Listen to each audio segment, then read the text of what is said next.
this is Srivasu Gavarsetti and you are watching my channel. So in the previous videos of compiler design we have discussed so many examples of first and follow, and I hope that that concept is most important and that should be cleared before proceeding for any kind of parsers. Now I have taught that before, but in this video the topics are nowhere related from that, but have a good look at that and come here, or else first you can have a look at here and you should go there and look the first and follow functions and calculating them, right? So 3 points that I want to mention before going into this video is that the first thing is that the length of this particular video is bit larger than my previous videos, so I request all of you to take a peaceful sitting and watch the complete video at a stretch. So it could be useful, and I promise that this will be useful. For you it could be, but I say it will be useful. How? Usually in many university point of examinations, they ask you to explain this following technique with following example. So that kind of content is present in this video. For that purpose, that will be useful for you for sure. And second point, as the length is a bit larger, mention the timestamps if you are not understanding a particular thing, and beside the time that you have mentioned, at which point or else what you have not understand, also mention that also. So these are the 2 points I want to mention, and the third point is that if you like the video, share it with your friends, that you will do, I know it. And never think that this is very complex subject or else very complicated things are involved here. Everything is smoothen up once you understand it. Just understand it peacefully and don't think of any other subject here. Just compiler design, understand it, and you can crack your examination. So let's go there and start. So in the previous videos of first and follow, and before that we have discussed what is a parser and it generates parse trees. Okay, so here also I will start from the basic part. It will take time, but it's a very basic part. So what is a parser? A parser is a thing which takes the given input string, or else in terms of compiler design and its phases, you can say it takes a stream of tokens and converts into a parse tree. But general rule of parser is it takes an input string. For suppose if a string is like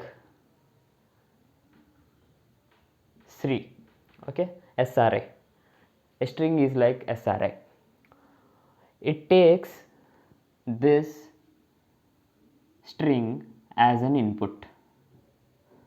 So only does it take Sri as input? No, it also takes a grammar and its production rules as input reference. Grammar and production rules of grammar. So with the help of this string, which has to be passed into a parse tree, this grammar plays a vital role. So which kind of grammar is used here? That's the first point that you should understand. So for this, I assume that you are having good knowledge in context free grammars and TOC. So context free grammars are usually used in this kind of parse tree derivations. Okay, so this is the basic point that you should understand. So what is this parse tree? See, we are having idea of parser, what it does. It gives a resultant parse tree. So what is this parse tree then? If you are aware with the data structure subject, then we are having a concept of trees. Similar to that, here we are having parse tree. So how we can derive a parse tree? Let's take some examples. Before that, parse tree have some rules. So to understand a tree structure in data structures, we are having some terminologies called a node, leaf nodes. So generally in data structures we are having a tree structure something like this, right? And we say the starting node as a root node. In the similar way, here to construct a parse tree also, we will have a starting node as a root node and the remaining nodes would be intermediate nodes and the last nodes would be leaf nodes. But for this root node, these are the leaf nodes and these are the leaf nodes for this node. Okay. Now the thing to understand is that the leaf node should be always a terminal. The leaf node should always be a terminal. So what is a terminal? Small case letters epsilon, like that. And we have discussed the basic definition of grammar, right? It is a 4 tuple and we represent it with G equals to V P S T, where T stands for terminals, V stands for non-terminals or variables, P stands for production rule and S stands for start symbol. So this is the basic thing. Now let's take an example.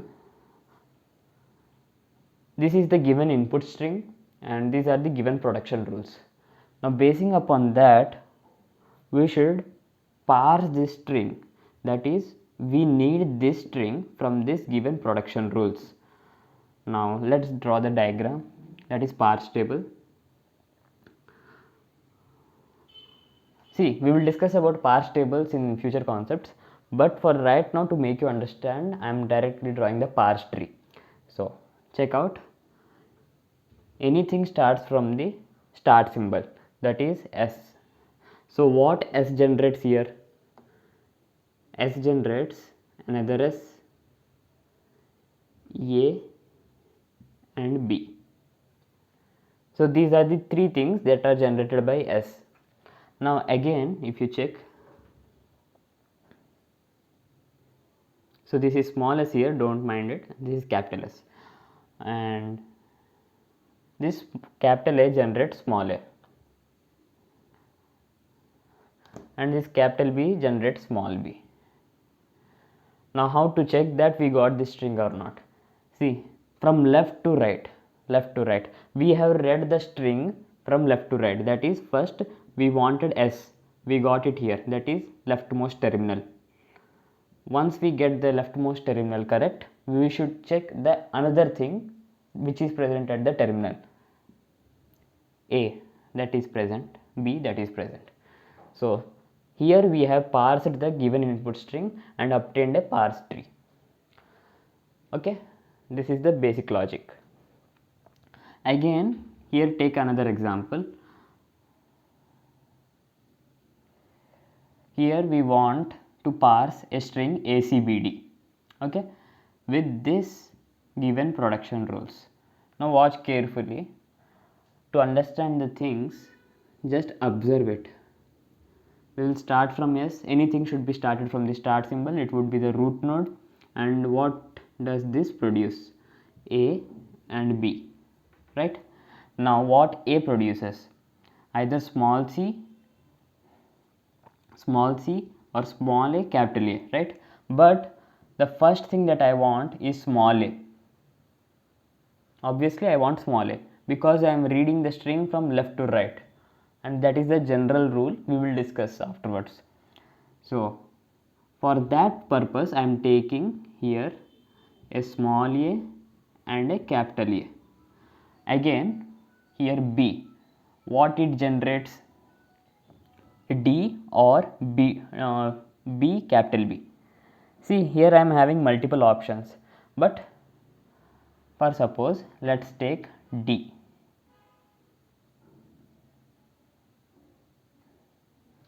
Let's take D. Now check whether I am getting the things or not. Again A, I would parse it to C, that is A is deriving C, I am using it here. So A, C, I got A and C, done. Now I want BD. See here I have taken D, right? So if I take D, I am not getting here. So for that purpose, again I will backtrack it. So we will discuss in the backtracking with some fantastic examples. So I will go to this one, okay. Now I got A, C, B according to the input string. Now this B can again be further derived into D.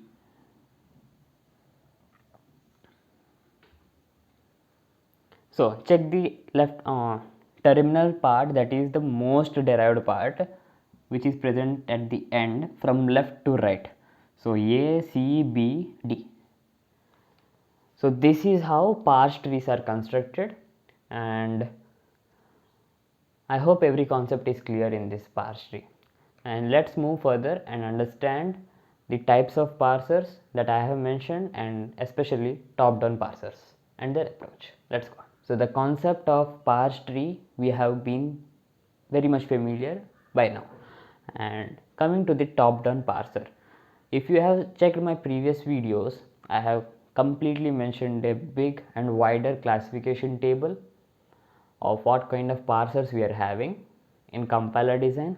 That is probably two, okay, that is top down or bottom up, and subcategories are more, but generally we are having two approaches, or you can say two types of parsers, that is top to down parser and bottom to up parser.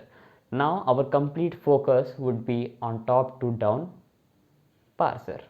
So here consider an example. I said for a parser we need some production rules, right? And I have taken this one of the production rule. So production rules are something that are present in a grammar, and the grammar we are using in parse trees is context free grammars. Remember it. So here the start symbol, that is the very first production rule that is given in a following grammar. Okay, so it starts from the given production rule and it is deriving something that is small a and capital A. According to the top down parser, the input string that is required to be parsed, the given input string that is required to be parsed would always start from the root node, that is very starting of the symbol. That the starting production rule is entirely used, that is for everything we will go from starting of the given production rules and parse the given input string. Okay, so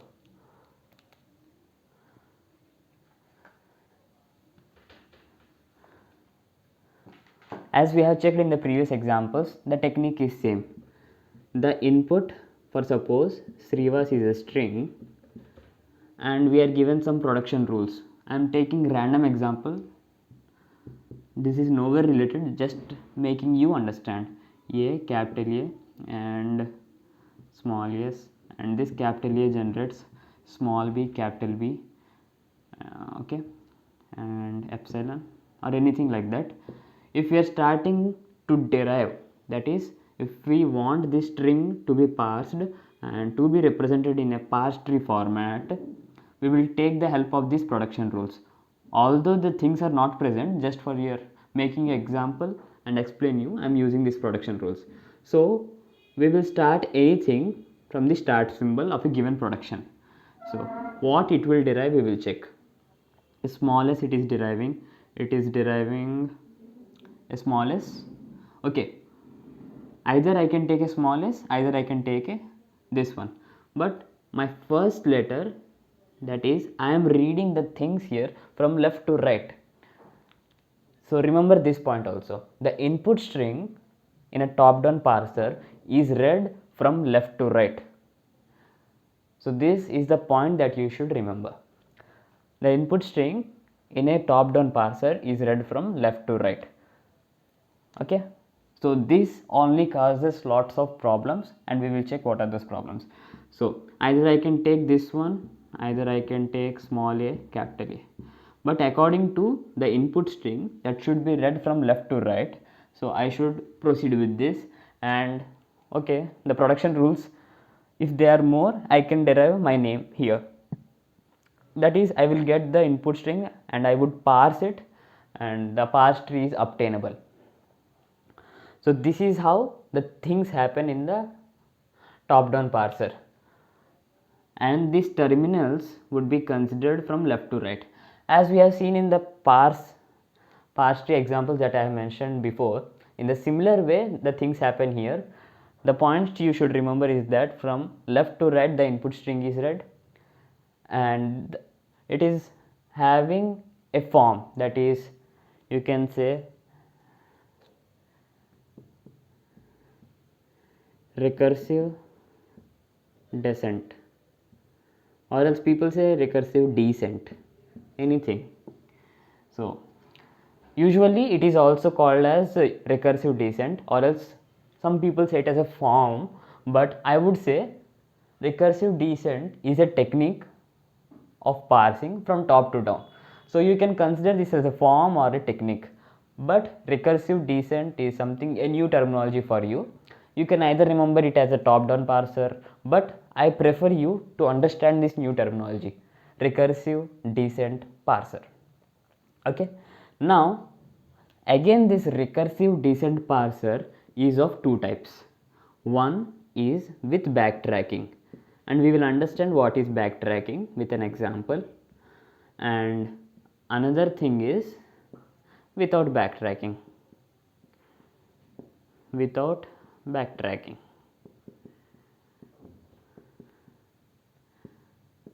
With backtracking we use one approach called brute force approach.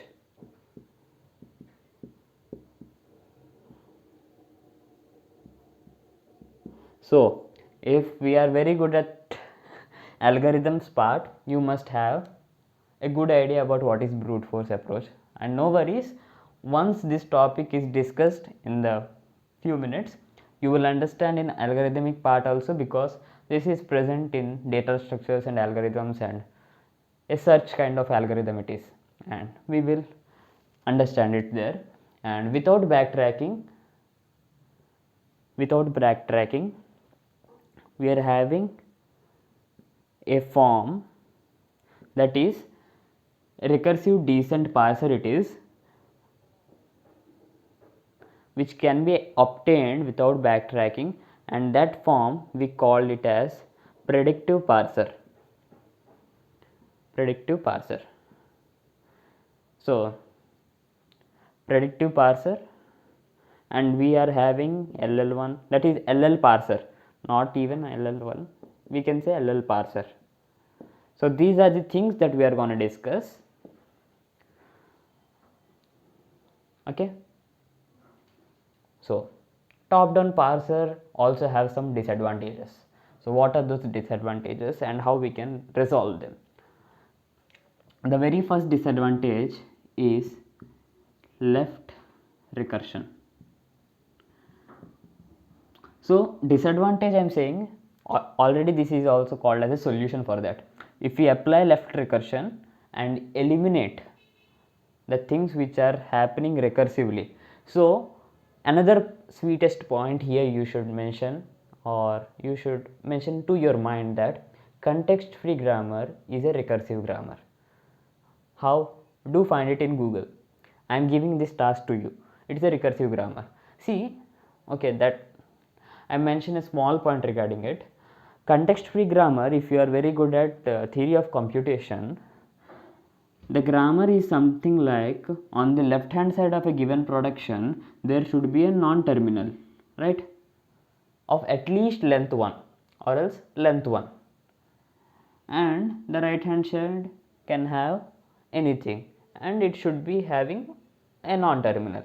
It can be either the same symbol or different non-terminal, right? So according to that, the repeat of this is also seen here. The repeat of the similar symbol is also seen here. You got it? So you can derive multiple times using the same production. If the given symbol is generating two productions, that is, for suppose a capital S is giving small e, capital S and capital E, right? Again I can use this capital S to generate E, or else small e, capital E, right? So this completely is a recursive process. So this is a recursive thing, and for the given input string, for suppose Sri was here, for the given input string, the top down parser is also called as a recursive descent. The name recursive comes here because it recursively parses, that is, it checks for everything. It checks for everything, every possible way to give and parse the given input string. So that's why it is called as a recursive, and we are dealing with context free grammars. Descent means from top to down, that is obviously top to down parser, you are decreasing one by one level and taking all the terminals to check whether you got the given input string or not, right? So that's why we call it as a recursive descent, and we are having two forms, without backtracking, with backtracking, and with backtracking we are checking in the next few minutes, and we call it as a brute force approach, okay? And without backtracking we will be using LL1 parser or else LL parser. It is also called as a predictive parser. Now backtracking. So backtracking is a very important concept to understand, and there is one good approach. We call it as a brute force approach, and in generally in algorithms it is used to search for a particular thing and find all the possible solutions. But here in the compiler design the approach is similar, and the output resultant is a bit thing that is varying from the algorithm part and compiler design part. The thing here is that, for suppose, consider this example. Once you have been invited to a particular place, okay, and you are having two vehicles at your home, one is a car, one is a bike, okay. So when you get the invitation, obviously you will go. You have taken the car and you are going on the road, and by the end of your street, or else by the end of 4 streets that you have crossed from your house, you found that the road is under construction and there is no alternative way, okay. So but the road is having enough space to allow a bike to move forward, okay. So obviously your ultimate goal is to reach the destination. For that you will do anything. For that what you will do? Obviously you will bring your car back to home, again you will take your bike and you will reach the destination. So what is the thing happening here? The process itself is called as a backtracking. I hope you got it. For suppose, with the help of an example I would make you understand. Here I want to parse a given string CAD. So for that I would start anything from the starting symbol because it is a top down parser. So I will start from S, okay. So what S is giving? A small c, a capital A and small d. So the ultimate goal of the brute force approach is that it checks for all the possible solutions. That is, if it is not happening and it is not able to parse the given tree, obviously you are having multiple productions generated by a single non-terminal, right? So if one production rule fails, you should again go back and check if another production rule is giving the given parse tree or not. So this takes lot of time. Obviously I said in the example, right, if you are going in car, you are not having idea that the road is under construction or not. Again you come back, that would take some time. Again you take your bike, again you should go the similar distance and more than that. So this is completely a time, lot of time is taken in this process. Now what A gives me? A gives me AB and A. Now for suppose, let us take AB, and I should read the things from left to right. Now CABD, but I want CAD. Does it make any sense? No. So again I should retrace this path because I know that there is another production, and even computer also first checks for this and if not, it goes for this. So backtracking is that much important. It gives alternative solutions for a computer. So if I write this A here, C A D, now this is matched with this. Now for this again we are having some terminologies. Okay, this is a recursive descent parser of backtracking. For this we mention a descent parser here, dptr. If this ptr, dptr is matching with this looker pointer, again remember this name, look ahead pointer, ptr. Okay, if this matches with this, increment this and check, and increment also this one, and check another set of last terminals are matching with the given input string or not. If everything is matching, you can proceed and the process is done, you have successfully done it. But if not, you should apply backtracking. That's I have said, go for another production. In compiler design usually we are having production, so I am saying like this. So go for another production, wherever the change is required, make the change and backtrack the things and you will get the thing. And take this example, and here the string that I want to parse, or the output thing that I should get, is small b, small d, small a, small c. For that I will start from the start symbol. If I take this one, small c, capital A, capital B, small d, obviously I want from left to right, I will not get small b at all. Is there any possibility that I will get small b? No. So, but computer obviously checks for this. So, it doesn't match it. So, again we have did a backtracking and we went to this. So, what does this generate? Capital B, small a, capital small c. Now, again check for the things. I want small b. Am I getting small b right now? Yes. See, again here another logic is there. If I take small a, small c, no. I should backtrack to small d, capital A. No. This is also not accepted. So again I will backtrack to small b, small d. So I will take this production, small b, small d. Okay. So by fortunate, I got BD both the things and AC.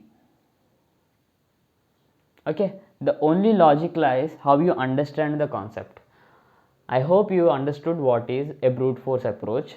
So the brute force approach is quite a long time taking process, but it checks out all the possibilities to parse the tree and give the following parse tree.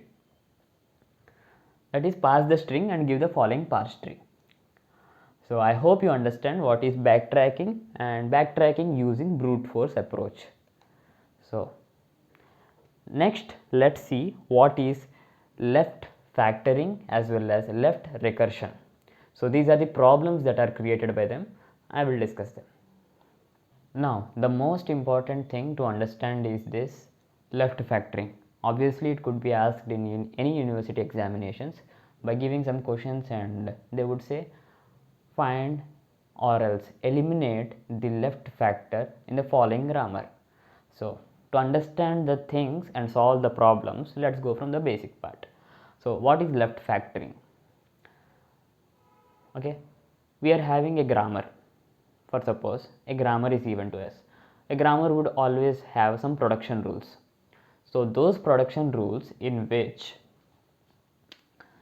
the leftmost, that is on the right hand side of the given production, the leftmost symbol is common, and which is common in all the parts of the derivable productions. That is, here A can derive this first production, that is A can give us alpha beta 1, A can also give us alpha beta 2, and A can also give us alpha beta 3. The thing in common is alpha. It is not alpha 1 nor neither alpha 2. It is just alpha. So if you observe carefully, in that cases, the thing is that the top down parser gets confused which production to take first. So we don't want that confusion to be created, and we want the performance of the parser to go smoothly. For that, it should be applied a left factor or else left factoring technique. So when you apply this left factoring technique, this alpha, that is which is common in all the given three productions, is splitted into a single production and a sub production. Now this is a general syntax. Just understand this syntax, we will solve examples, you will get whatever I am saying. Okay, so we generally represent it with a formula also. You can say A represents or else A gives alpha A dash, that is a dash of this given one, and A dash gives you beta 1, beta 2, beta 3. So anything, that thing is same, but here the parser will understand what is happening. So let's take the first example and understand the things. So here I can write this as, if you observe carefully, what is the common part you observe first? IETS. Here also IETS. Okay. So in these two terminologies, these both are common. So I can write S derives, that is S gives this common part, that is IETS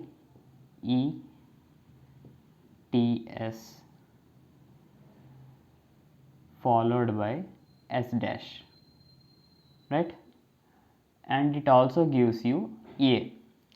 Now again I can write this S dash as the remaining things. Here nothing is there, so you can write epsilon. If you write epsilon also, I will say what will happen. You can write epsilon, and here what is remaining? E and S.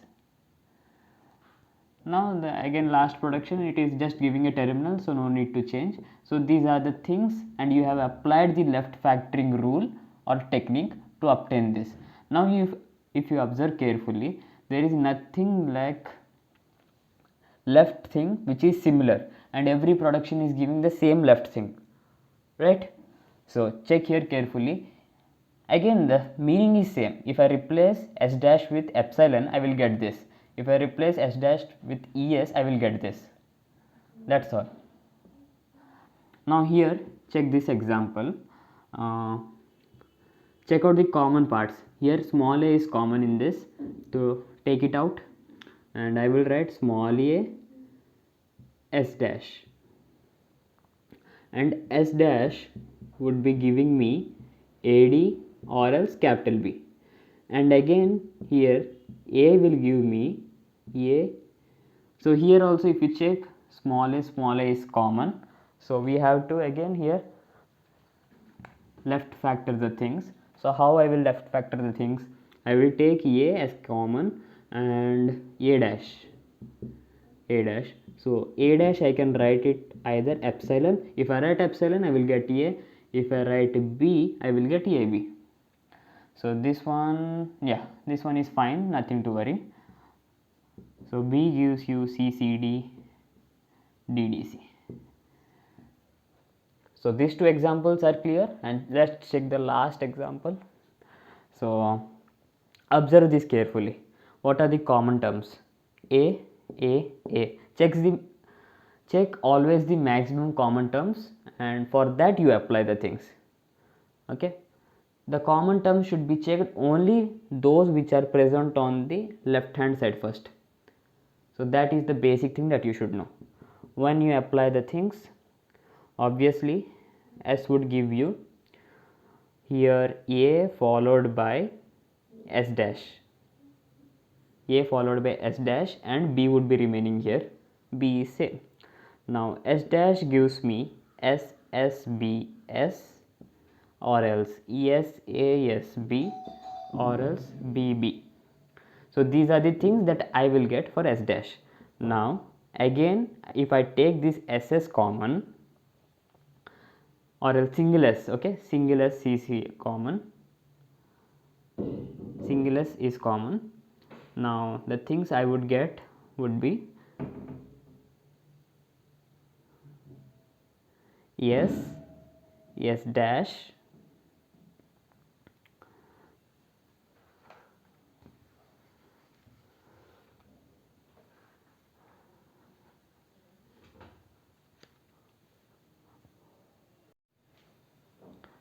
so again if you check here, I can write it as s dash is equals to s common, so again dash of this, I can write s double dash, or else I will take, for our convenience, I will take here b dash, right, and the things left would be bb. Obviously these are the only things that would be left here, and I can write this b dash or b because it is not present here, and we can derive it, and b dash, this can be written as the leftover things s b s a s b, that's all. So I hope everything is clear. So this is how we do the left factoring, and I hope this concept is clear.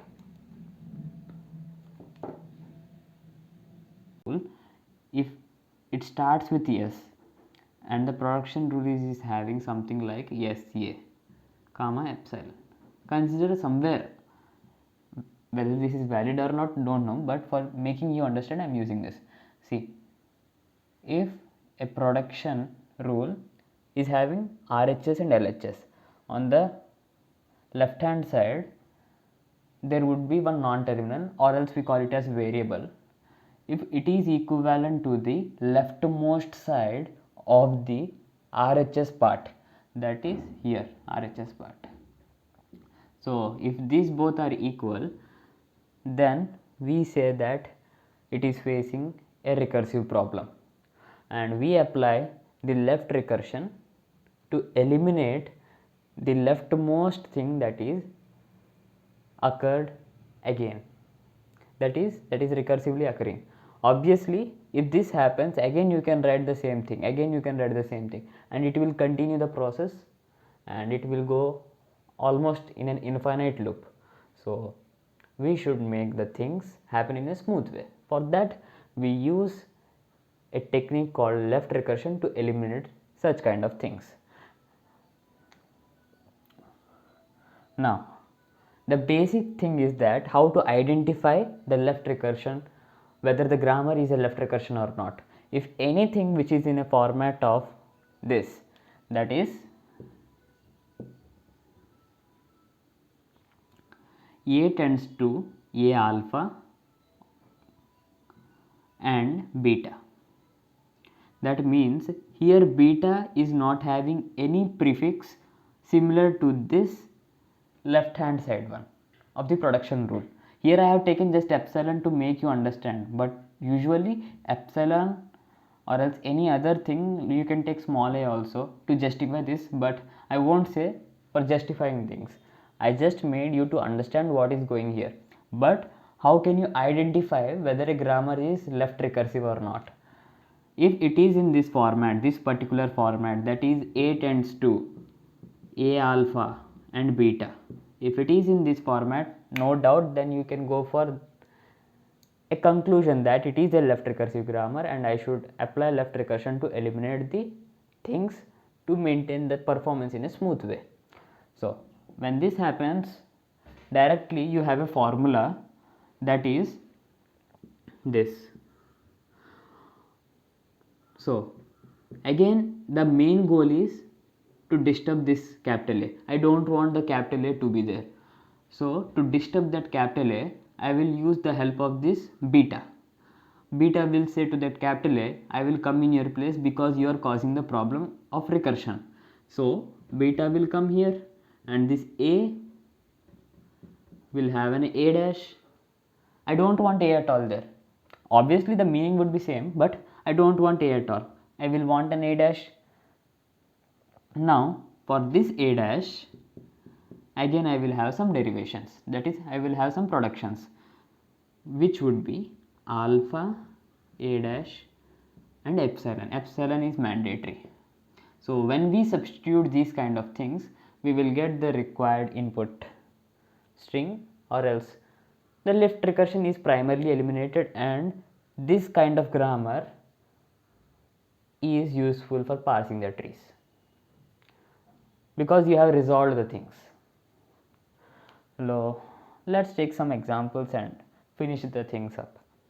So first example, here if you observe carefully, A gives you capital A, capital B, small d. Okay, it gives you this. Now here A, it is repeating. Here A, it is repeating. If you want to divide it, you can divide it. Obviously I will divide and conquer it. So I will make A, B, D and A as one thing, and again I will take A and A as one thing, and here also I am having two common elements. So B, B. I will erase it, don't worry. And now when I apply the same format, now observe carefully, I always suggest you to write this format such that it will maintain a neat representation in your mind before solving the things. So identify, this is A, the remaining things are alpha. Okay, beta means here small a. Now apply the things. Beta will say I will come in your place, beta,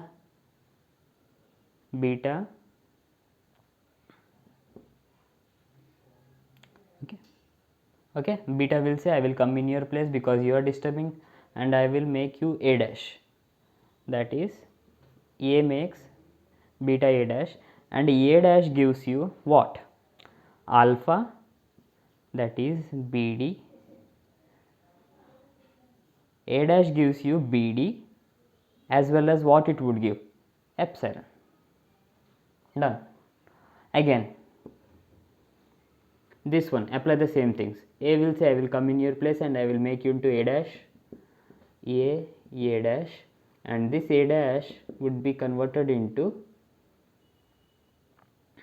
alpha, that is A epsilon. Done. Now you can take a union of all these things at the last if possible, and B will say I will come in your place and I will make you B dash, and B dash will say okay bro, let me produce some epsilon. So by keeping this E as alpha, okay, so these are the things that we get when we solve.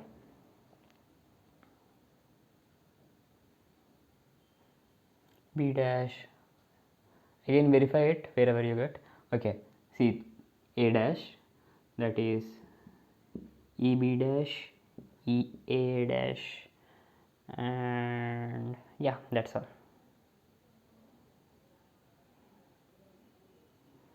BD A dash. So according to this particular syntax, you should follow the things. And remember, alpha is not only a single term, it can be a combination of terminal, non-terminal, it can be just terminal, it can be just a non-terminal. Okay, now I hope this example is clear. Now let's check another example. If you want answers for this, pause the video and write it down, but for the time being the video is becoming too lengthy. I am making it in a short way. So here E plus E, so actually, right, so I will break the things.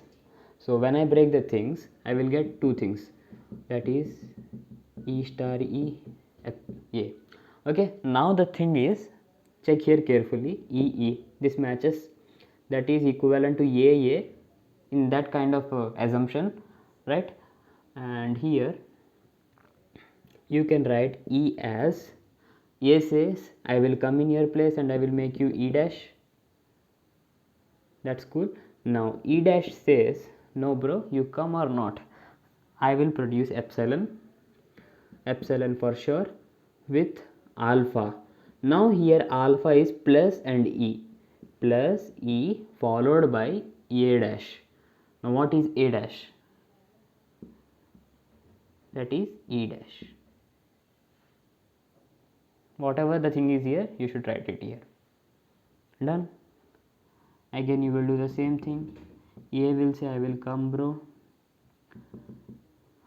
I will come and replace you, but it will say I will produce epsilon whether you come or not, and I will get E, I will get star E followed by E dash. So when I take a union of this, obviously the final grammar would be something like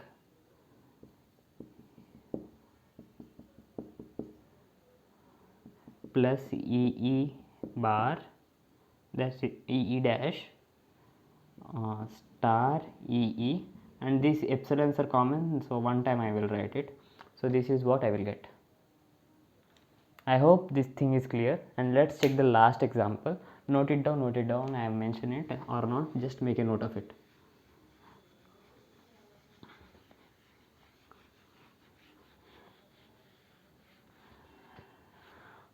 Cool. For the time being I am removing this, and let's check the last example. So